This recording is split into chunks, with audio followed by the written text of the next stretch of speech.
갑상선 양성 결절에 대한 고주파 치료술 안내. 안녕하십니까?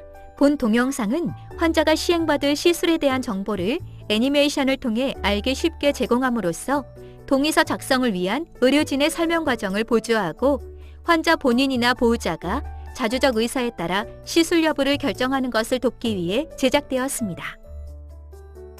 시술의 목적 및 효과. 갑상선은 목의 앞부분에서 숨쉬는 공기의 통로가 되는 기관을 싸고 있는 내분비 기관으로 우리 몸의 대사작용을 촉진시키는 갑상선 호르몬을 분비하는 역할을 합니다. 갑상선 양성 결절이란 갑상선에 발생한 양성 종양을 통칭하는 말로써 갑상선의 크기가 커진 갑상선 종대, 무록 형태의 갑상선 낭종, 그리고 단단한 결절 형태의 갑상선 선종 등을 의미합니다. 갑상선 양성 결절은 비교적 흔한 질환이며 특별한 증상이 없다면 경과를 관찰하는 경우가 많습니다. 하지만 갑상선 결절은 시간이 지남에 따라 크기가 커져 미용상 문제가 될 수 있고 심할 경우 기도를 눌러 호흡곤란이 발생하거나 식도를 눌러 물이나 음식을 삼키기 곤란한 증상이 나타날 수 있으며 때로는 결절 내에서 출혈이 생겨 통증이 발생하기도 합니다. 그리고 드물게 악성 종양으로 진행할 가능성도 있습니다. 갑상선 결절을 진단하기 위해서는 문진과 신체 검진, 갑상선 기능을 검사하는 혈액 검사 등을 시행하고 갑상선 초음파 검사를 통해 결절의 크기나 위치, 모양, 개수 등을 확인하는데 필요한 경우에는 가는 주사 바늘을 통해 결절 부위의 세포를 채취하여 현미경으로 관찰하는 미세침 흡인 세포 검사를 시행합니다. 영어로 RFA라고 불리는 고주파 열 응고술, 다른 말로 고주파 치료술은 초음파를 보면서 결절 부위에 특수한 바늘을 삽입한 다음 피부에 부착된 전극과 치료용 바늘 사이에 고주파를 흘려보냄으로써 갑상선에 발생한 양성 결절을 고주파 열로 태워서 제거하는 방법입니다. 치료를 시행받은 결절은 시간이 지남에 따라 서서히 작아지면서 없어지는데 5cm 내외의 무록이나 2cm 미만의 단단한 결절은 한 번의 시술로 치료가 가능할 수 있지만 그보다 큰 결절은 여러 번에 나누어 단계적으로 제거해야 합니다. 갑상선 고주파 치료술의 적용 대상은 갑상선 결절이 새침 흡인 세포 검사 및 초음파 검사상 전형적인 양성 종양으로 판단된 환자 중에서 혹으로 인해 목에 압박 증상이 있거나 통증이 있는 경우, 외관상 결절이 드러나 보이거나 심리적, 미용적 목적으로 치료를 원하는 경우에 선택될 수 있습니다. 갑상선 고주파 치료술은 전신 마취 후 갑상선의 일부 또는 전체를 절제하는 수술적 치료 방법과 달리 매우 가는 전용 바늘을 사용하기 때문에 흉터가 거의 남지 않으며 시술 시간이 30분 정도로 짧고 국소 마취만 하면 되기 때문에 별도의 입원 없이 시술이 가능합니다. 그리고 갑상선의 일부 또는 전체를 제거하는 수술과 달리 시술 후 갑상선 기능에 큰 영향이 없기 때문에 시술 전후 시행한 혈액 검사상 갑상선 기능에 문제가 없을 경우에는 갑상선 호르몬제를 복용하지 않아도 됩니다. 시술 과정 및 방법, 시술 부위 및 추정 소요 시간, 시술 전 준비 사항.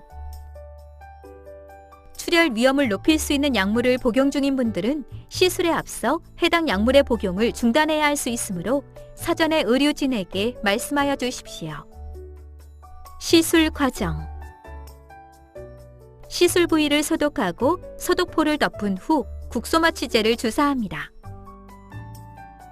의료진은 초음파를 이용하여 병변의 정확한 위치를 확인하면서 갑상선 결절 부위에 고주파 치료용 바늘을 삽입한 다음 고주파를 흘려보냅니다. 그리고 결절이 크거나 여러 개인 경우에는 바늘의 위치를 바꾸어 반복해서 치료하기도 합니다. 이상의 과정을 통해 고주파열로 결절을 태운 후에는 바늘을 제거하고 드레싱하여 시술을 마무리합니다. 추정 소요 시간. 시술에 소요되는 시간은 15분에서 30분 정도입니다. 발현 가능한 합병증의 내용, 정도 및 대처 방법. 대부분의 시술은 특별한 문제 없이 마무리됩니다. 하지만 환자에 따라서는 다음의 부작용들이 발생할 수 있습니다. 국소적 합병증. 바늘을 찌른 부위에 약간의 통증이나 감각 이상, 소량의 출혈로 인한 멍이나 부종이 발생할 수 있으나 대부분 시간이 지나면서 저절로 호전됩니다. 감염, 대량 출혈. 검사 부위에 감염으로 인한 염증이 발생하는 경우에는 항생제 치료가 필요할 수 있습니다. 그리고 매우 드물지만 대량 출혈이 발생하는 경우에는 응급수술이 필요할 수도 있는데, 특히 항응고제, 항혈소판제 등을 복용하는 분이나 혈우병 등 출혈성 질환을 가진 분들은 이러한 위험성이 높을 수 있기 때문에 검사에 앞서 의사와의 상담 및 주의가 필요합니다. 목소리 변화. 드물게 시술 후 일시적으로 목소리의 변화가 발생할 수 있는데 대부분의 경우에는 수주에서 수개월 내에 저절로 회복됩니다. 재발, 추가적 치료. 결절의 크기가 큰 경우에는 반복적인 시술이 필요할 수 있으며, 시술 후 경과를 관찰했을 때 크기가 줄어들지 않거나 재발하는 경우에는 추가적인 시술이나 수술적 치료가 필요할 수 있습니다. 시술 관련 주의사항. 시술 직후에는 출혈 방지를 위해 시술 부위를 3에서 5분 정도 압박해야 합니다. 시술 당일에는 시술 부위에 물이 닿지 않도록 하십시오. 가벼운 일상생활은 시술 당일부터 가능합니다. 시술 부위에 이물감이나 뻐근함 등 약간의 불편함은 느껴질 수 있는데, 이러한 증상은 종양의 크기나 위치 등 환자 개개인의 차이에 따라 다르게 나타날 수 있습니다. 하지만 시술 부위가 심하게 붓거나 출혈, 통증 등 이상이 의심되는 경우에는 의사의 진찰을 받으십시오. 한편 시술 후에는 정기적으로 갑상선 검진을 시행하면서 경과를 관찰합니다. 기타 사항. 시술을 시행하지 않을 경우 및 다른 치료 방법.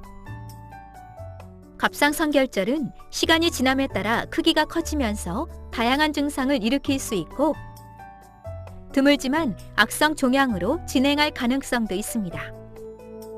고주파 치료술 외에 다른 치료 방법으로는 수술로 종양과 갑상선의 일부 또는 전체를 함께 제거하는 수술적 치료 방법이 있으며, 의료진들은 환자의 상태를 종합적으로 고려하여 최선의 치료 방법을 권해드립니다. 지금까지 갑상선 양성 결절에 대한 고주파 치료술에 대해 설명드렸습니다. 감사합니다.